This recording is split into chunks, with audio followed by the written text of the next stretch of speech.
In this video, I'm going to show you Camtasia Rev, recently added to the latest version of Camtasia 2023. I'll show you how it can speed up your workflow and how it could actually slow you down. I was editing a video for a client and I had to add a new screen recording to a project I had made for them a few weeks back. What I typically do in these cases is I open up the project in Camtasia, capture the new screen recording I need, then drop it into the video project where I can then edit it into my project. So I recorded what I needed to in Camtasia, and when finished, I clicked to stop the recording, and a new Camtasia Rev pop-up window appeared. Usually when I stop recording, I'm just taken back to the Camtasia editor where I can drag and drop my new recording into the timeline. But instead, I was looking at this new pop-up window. The only button that made sense for me to click was Edit in Camtasia, so I clicked that. And sure enough, Camtasia Editor opened with my project in place, and my new recording was in my media bin. However, an automatically edited version of my recording was also already placed in my timeline. And when I say edited, these weren't just basic edits. They looked great. There was a motion background, the screen recording had rounded edges, and a drop shadow had been added. I mean, they didn't match exactly what I was trying to replace, but if this was a new project, these auto edits could potentially save me a ton of time. I could just give you TechSmith's own definition. Rev, an innovative Let me show you. For this, let's start a new Camtasia project and start a new recording.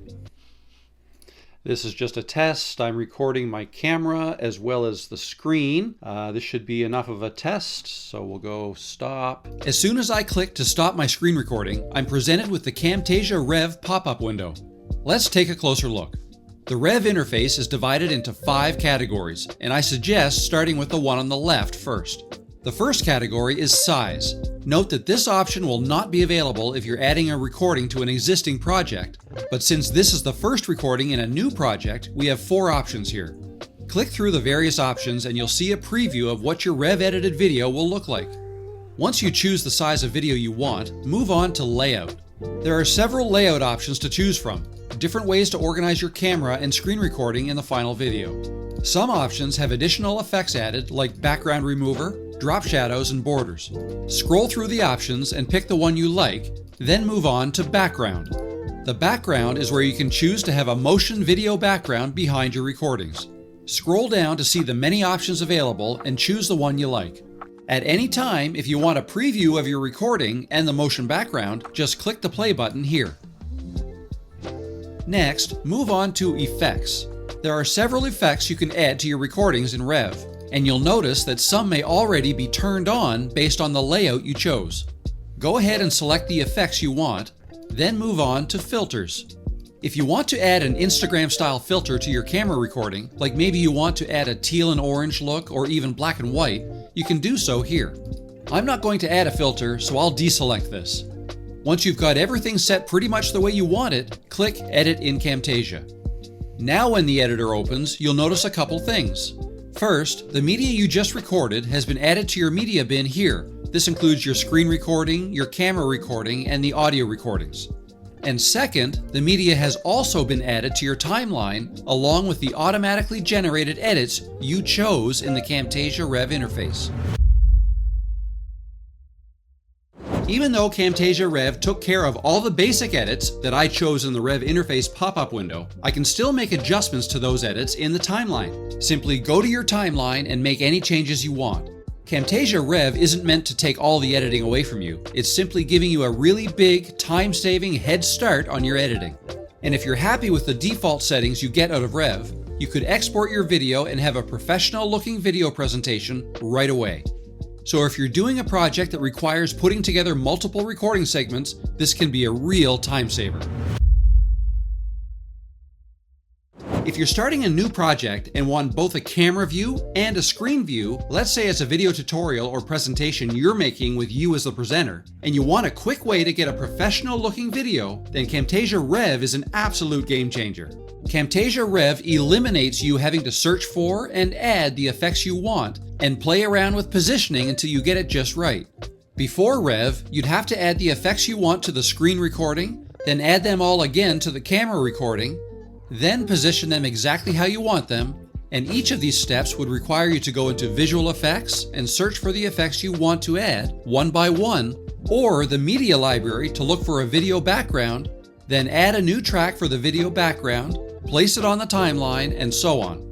But now with Camtasia Rev, with just a few clicks in the Rev interface after recording, you'll have a polished, professional-looking video presentation with all of the best-looking edits already taken care of. So for me, I think Rev is perfect for making talking head type videos where I'm presenting something on screen.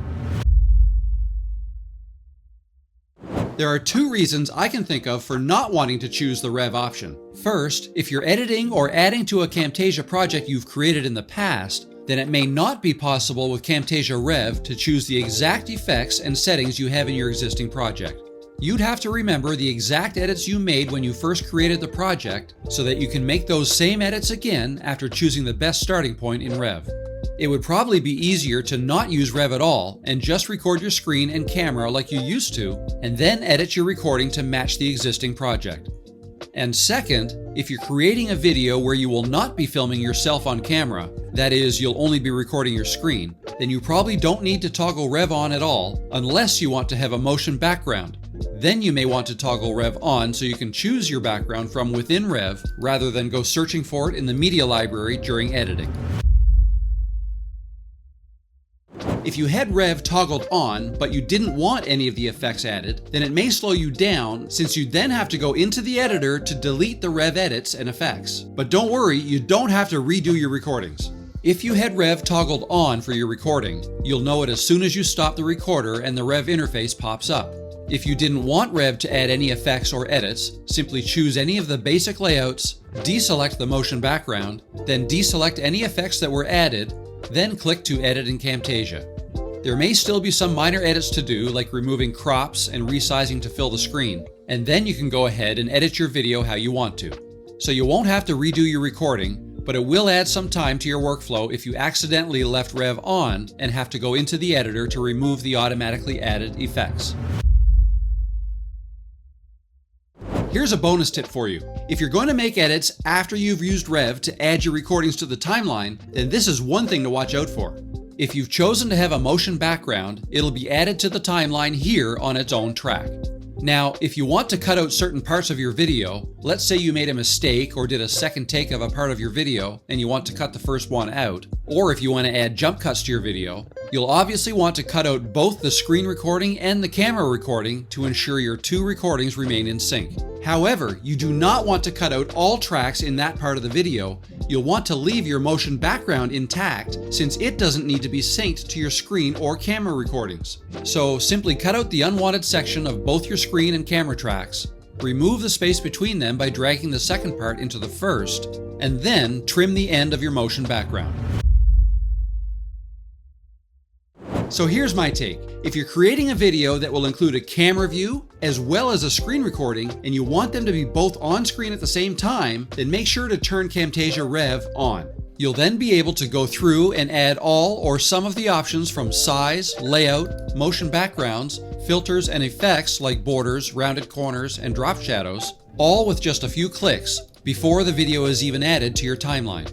If you're creating a video that will not include a camera view, it'll just be a screen recording, you may still want to toggle Camtasia Rev on if you want to also include a motion background or any of the effects like drop shadows or borders. It can be done so easily with just a few clicks. However, if you simply want to add a new screen recording section that does not include any of the bells and whistles that Camtasia Rev offers, then it's best just to turn the Camtasia Rev toggle off before clicking to record. Otherwise, you may have to delete the extra effects and tracks added to your timeline when your recording is finished, which would slow down your workflow. If you found this helpful, you really should subscribe to this channel and give it a thumbs up below. I make videos and host live streams on helping you level up your video tutorials. I talk about all the different software and skills I use to create great looking video tutorials that people pay good money for. If there's anything I haven't covered yet that you'd like to learn more about, leave a comment below and let me know. I'm Rob the Maritimer, and I'll see you next time.